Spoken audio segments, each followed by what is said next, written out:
बीच बड़ी खबर आपके सामने, एसआई परीक्षा 2021 डमी कैंडिडेट मामला। एसडीएम हनुमान राम से मामले में पूछताछ जारी है। हनुमान राम ने एसओजी के सामने कई खुलासे किए हैं। कई परीक्षाओं में डमी बनकर परीक्षा देने का अपराध कबूला है। पटवारी, ग्राम सेवक, शिक्षक में बना था डमी कैंडिडेट। पैसों की तंगी के कारण ये कदम उठाया, कह रहा है हनुमान राम। 15 लाख में डमी बना था। ये बड़ी खबर आपके सामने रख रहे हैं।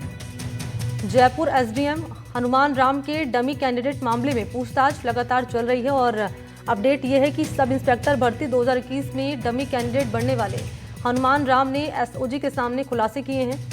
हनुमान राम ने पटवारी, ग्राम सेवक, शिक्षक और एसआई भर्ती में डमी बनकर परीक्षा देने के बाद कबूली है। उन्होंने खुद की फोटो देखकर ये स्वीकार किया है कि पटवारी भर्ती में वांछित डमी कैंडिडेट वही था। पकड़े जाने के बाद हनुमान राम ने इमोशनल कार्ड चलाने की कोशिश की और कहा कि पैसों की तंगी के कारण ये कदम उसने उठाया। फोन लाइन पर सोमू आनंद इस वक्त जुड़ चुके हैं। सोमू, और क्या खुलासे किए गए हैं इस आरोपी की ओर से? देखिए, अब तक ये सिर्फ पता था कि एसआई भर्ती परीक्षा में ही इसने डमी कैंडिडेट के रूप में परीक्षा दी थी, लेकिन पूछताछ में ये पता चला है कि इसने कई परीक्षाओं में डमी कैंडिडेट बनकर के परीक्षा दी थी और इसके जरिए कई सारे लोगों को इसने परीक्षाएं पास कराई हैं। क्योंकि ये पढ़ने में बहुत मेधावी था और टॉपर भी रहा था स्कूल में भी और उसके बाद बोर्ड की परीक्षाओं में भी। इसलिए जब इसने परीक्षा देना चुना तो कई लोगों को यह भरोसा था कि ये उसके रिजल्ट जो है वो करवा सकता है।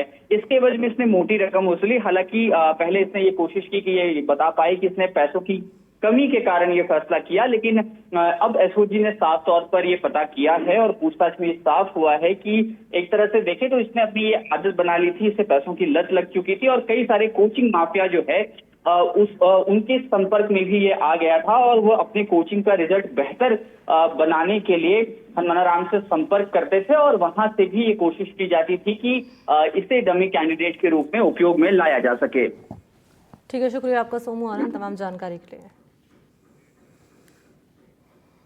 और चलिए इस बीच मौसम का अपडेट आप जान लीजिए। प्रदेश में हीटवेव की चेतावनी दे रहा है मौसम विभाग। 14 से 16 अप्रैल तक हीटवेव की चेतावनी दी गई है। 45 से 46 डिग्री तक टेम्परेचर पहुंच सकता है।